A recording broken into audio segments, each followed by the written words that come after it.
दोस्तों, यह एक प्यार भरी मेरे जीवन की एक सच्ची दास्तां है, जिसने मुझे एक ऐसा शख्स दिया, जिसके लिए मैं कुछ भी करने को तैयार था, जो मेरे दिल की गहराइयों तक गई, जिसके लिए मैं किसी और की तरफ भी नहीं देखता था।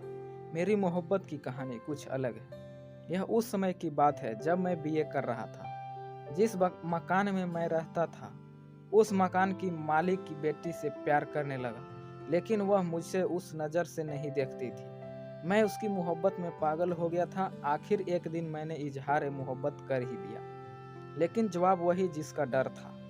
उसने ना कर दी। मेरा तो दिल ही टूट गया। मैं उसके आगे बहुत रोया। इससे उसे लगा कि मेरा प्यार सच्चा है।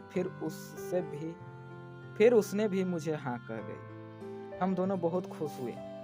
रात में चुपके चुपके छत पर मिलते थे। हम लोग ने कभी कोई गलती नहीं की, बस एक दूसरे की बाहों में समा कर घंटों बात करते थे, साथ साथ जीने मरने की कस्में खाते थे। लेकिन शायद ऊपर वाले के कुछ और ही मंजूर था। उसके भाई और पापा को हमारी मोहब्बत नापसंद थी। इसके कारण मुझे वह मकान छोड़ना पड़ा। मैं अपने घर वापस चले आया। इसके बाद सिर्फ खत से बातें होती थी, क्योंकि मिलने जुलने से रोक दिया गया था। फिर भी हम एक दो महीने कभी कभी चोरी छुपे मिल लेते थे। आखिर एक दिन हमारे बिछड़ने का वक्त आ गया, जब मेरी नौकरी सऊदी अरब में लग गई और मेरे जाने का वक्त करीब आ गया। तो मैं उसकी मम्मी से मिला और उसने इजाज़त ली। वह मान भी गई।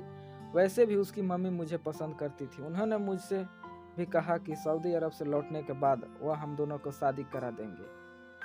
आखिरी मुलाकात की, एक दूसरे से मिलकर खूब रोए। बिछड़ने की तकलीफ तो हुई, मगर भविष्य में एक होने की खुशी भी थी। कुछ दिन मैं बाद सऊदी अरब चला गया। एक महीना बाद मैंने उसके घर फ़ोन मिलाया, लेकिन मुझे उससे कुछ बात नहीं हुई। मम्मी से बात हुई, लेकिन वह भी अपने वादे से मुकर गई।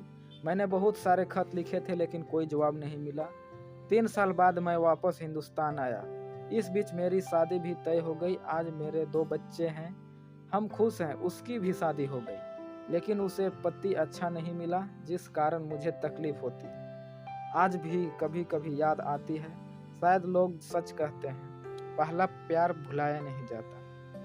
हेलो फ्रेंड्स, कैसी लगी ये कहानी? अगर अच्छा लगे तो अपने दोस्तों के साथ शेयर जरूर करें। हमारे इस चैनल को सब्सक्राइब जरूर कर लें। धन्यवाद।